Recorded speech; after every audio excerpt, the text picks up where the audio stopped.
Welcome to Reasonably Sure. Michael is off, and I am Mark Thompson. It is always a pleasure to be on this show, meet all these different people who come through this space.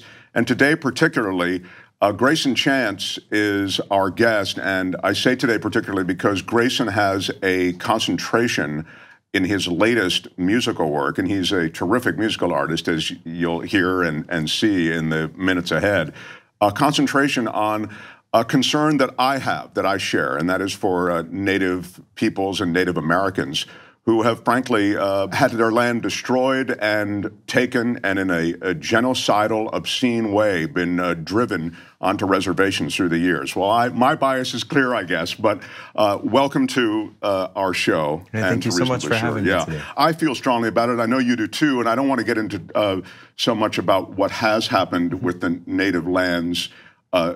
I don't want to get into too deep a dive there. I'd like to get to where they are now and the issues that they face. The suicide rates on the reservations and all the rest are again obscene. But before we get to that, you are an interesting guy to bring the message of the Lakota tribe, which is where you're concentrated in your latest work. You're an interesting guy to bring this forward. You're a musical artist whose life exploded when you were just, was it 12 or 13 years old? 12 years old originally when I had my first viral video, come out, and then ended up signing my first record deal when I was 13. I mean, it was huge though. What does a 12-year-old kid experience when that happens? A lot of craziness. A lot of it for me now looking back, I'm 21 years old now, so a lot of it looking back is me looking back on photos and going, who thought that was okay for me to wear? And why was I singing like that? But no. So let me, just because you mentioned that, like, how were they positioning you as a teen sex thing, or something like that? No, you know what I'm saying? Like a teeny bopper kind of guy, or? Well, even when I was younger, and I think maybe something that I still hold on to true now. You know, I was still very involved in my work. Wanted to make sure that anytime I was on stage or anytime I was releasing music, that I liked it, that I enjoyed it, and felt like it was authentic.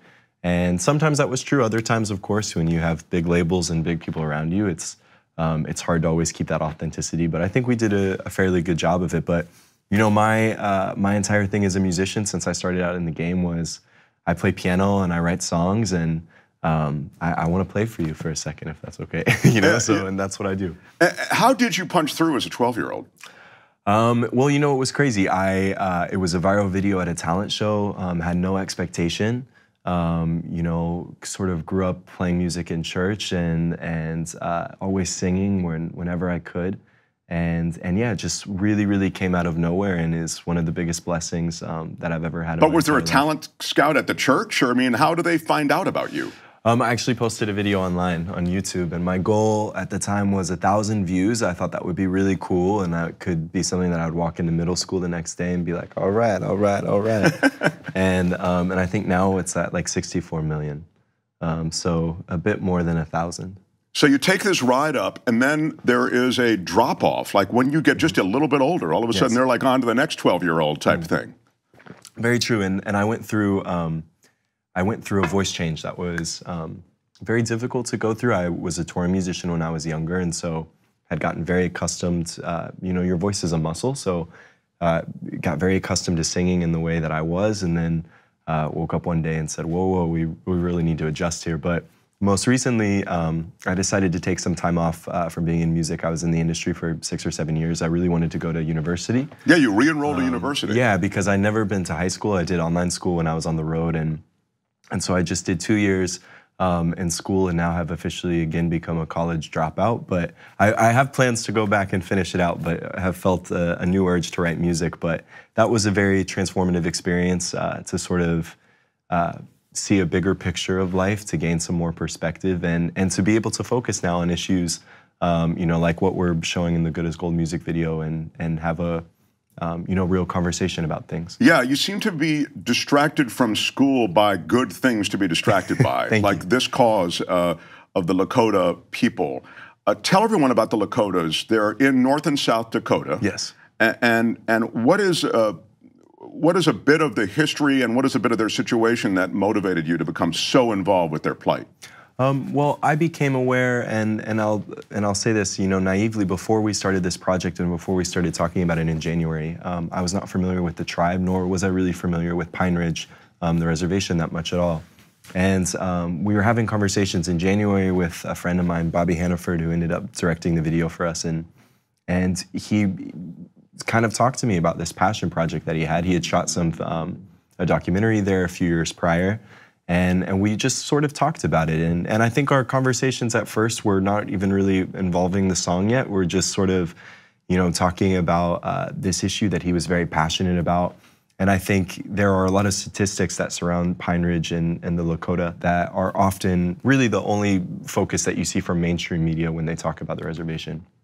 And at first, those statistics really kind of captured me, really broke my heart. You're talking about the statistics on suicide. Talking about, statistics on suicide, unemployment, the poverty level, all those sorts of things.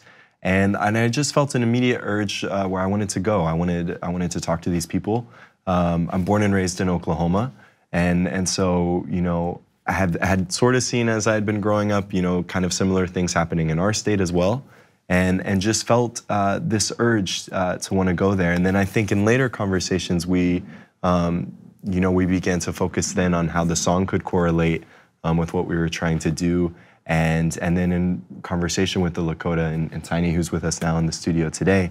Tiny's from the Lakota tribe. And we decided that we wanted to do something different with this video. And while we wanted to show the hardship that the tribe goes through and anyone living on the reservation goes through, we also wanted to show the spirit and the optimism and community that is on the reservation that so often doesn't get shown when you search or read about Pine Ridge.